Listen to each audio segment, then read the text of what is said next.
The Kookies of Northeast India grapple with a damaging misconception, the label of refugees.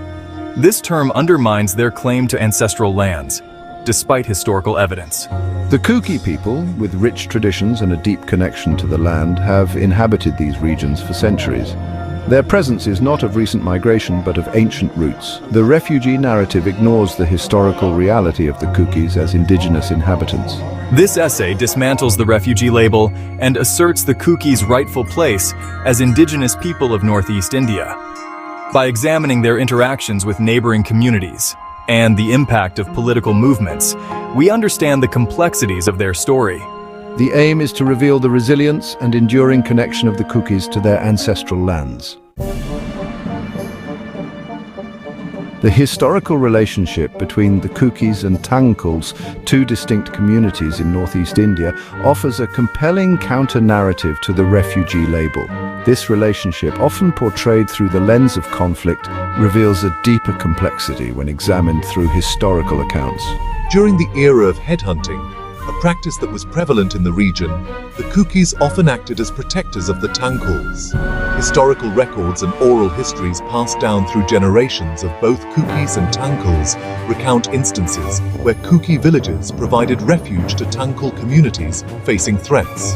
This role as protectors challenges the simplistic portrayal of Kookies as aggressors and highlights a history of intercommunity cooperation. The Kookies, with their warrior tradition and strategic settlements, often served as a buffer between the Tangkuls and potential attackers. These acts of protection were not merely acts of charity, but stemmed from a sense of mutual respect and understanding that existed between these communities. The Kuki-Tangkul relationship, despite its challenges, demonstrates a shared history and interconnectedness that defies simplistic categorization. The refugee narrative, with its implication of recent arrival and lack of historical ties, crumbles in the face of such evidence. The emergence of the Naga National Council, NNC, in the 1950s marked a turning point in the history of Northeast India, impacting the dynamics between various communities, including the Kookies. The NNC, with its goal of establishing a sovereign Naga nation, propagated a narrative that often excluded non-Naga communities like the Kookies. This exclusionary ideology had significant consequences, leading to tensions and in some cases violence against Kuki communities. The NNC's influence extended beyond political rhetoric, shaping perceptions and impacting the relationship between different ethnic groups. This period saw a rise in instances of discrimination and violence against Kookies, fueled by the NNC's assertive stance and its impact on intercommunity relations. The previously existing balance of power was disrupted, leaving Kuki communities vulnerable to attacks and displacement.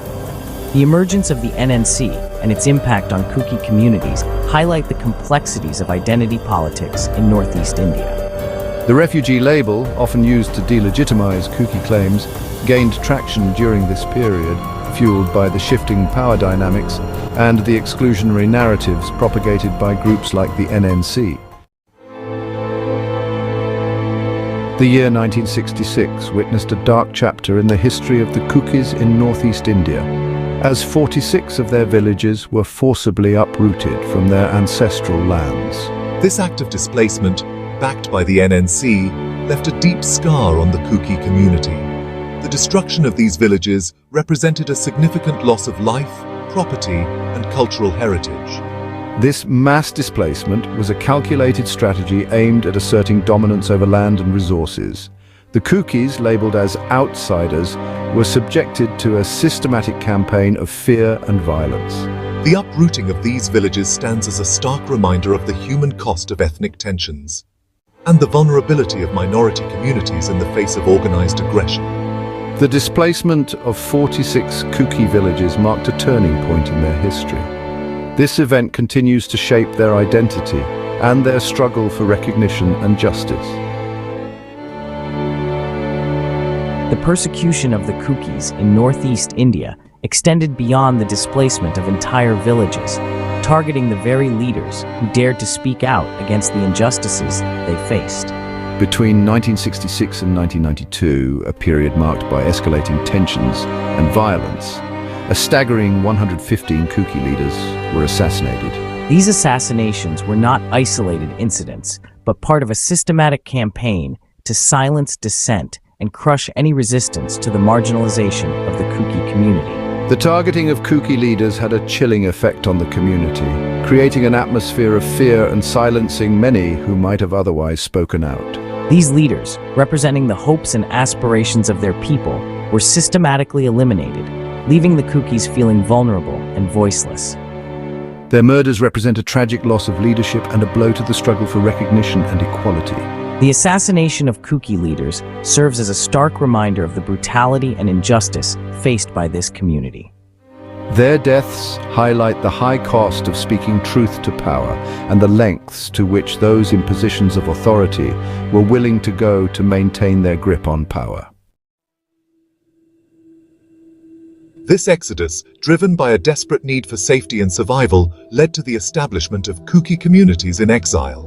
The violence and displacement faced by the Kukis in northeast India forced many to flee their homes and seek refuge in neighboring countries like Burma, now Myanmar. However, despite the challenges of living in a foreign land, the Kukis never relinquished their ties to their ancestral homeland.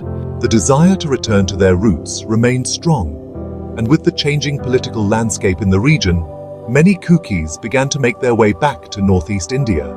This repatriation, however, was not without its challenges. The Kukis returning home often faced hostility from those who had occupied their lands, leading to further tensions and conflicts. The process of rebuilding their lives and reclaiming their rightful place in their homeland continues to be an ongoing struggle. The story of Kuki migration and repatriation is a testament to their resilience and their enduring connection to their ancestral lands.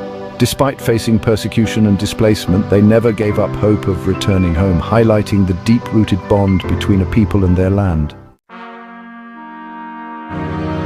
The claim that the Kukis are indigenous to northeast India is not based on mere assertions, but on a wealth of historical evidence that firmly establishes their long-standing presence in the region. Ancient texts, including accounts from neighboring kingdoms and empires, make mention of a people inhabiting the hills of northeast India who bear striking similarities to the Kukis. These texts describe their customs, their social structures, and their interactions with other communities, providing valuable insights into their history.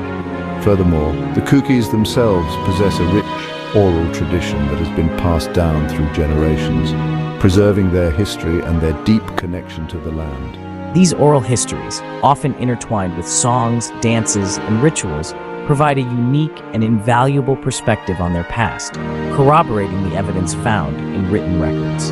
The term Kuki itself is believed to have originated from within their own language, further solidifying their claim to indigeneity. The historical evidence overwhelmingly points to the Kukis as an indigenous people of northeast India. Their presence in the region predates any attempts to label them as refugees, and their cultural practices, language, and oral histories stand as testaments to their deep-rooted connection to the land. The narrative of the Kukis as refugees crumbles under the weight of historical evidence, revealing itself to be a tool of marginalization and dispossession. Their history, marked by both periods of conflict and cooperation, demonstrates their enduring connection to the land they call home. From their role as protectors during the era of headhunting to their resilience in the face of displacement and violence, the Kukis have consistently demonstrated their deep-rooted ties to northeast India. The forced displacement of 46 Kuki villages in 1966 and the systematic assassination of their leaders stand as stark reminders of the injustices they have faced. However, their story is not defined solely by these tragedies. Their migration to Burma and subsequent repatriation highlight their unwavering desire to return to their ancestral lands. The Kukis, through their oral histories, cultural practices, and the very language they speak, provide compelling evidence of their indigeneity. It is time to move beyond the simplistic and inaccurate label of refugees and recognize the Kukis for who they truly are, an indigenous people with a rich history and an undeniable claim to their ancestral lands in northeast India. Their story is one of resilience, adaptation, and an enduring connection to their roots.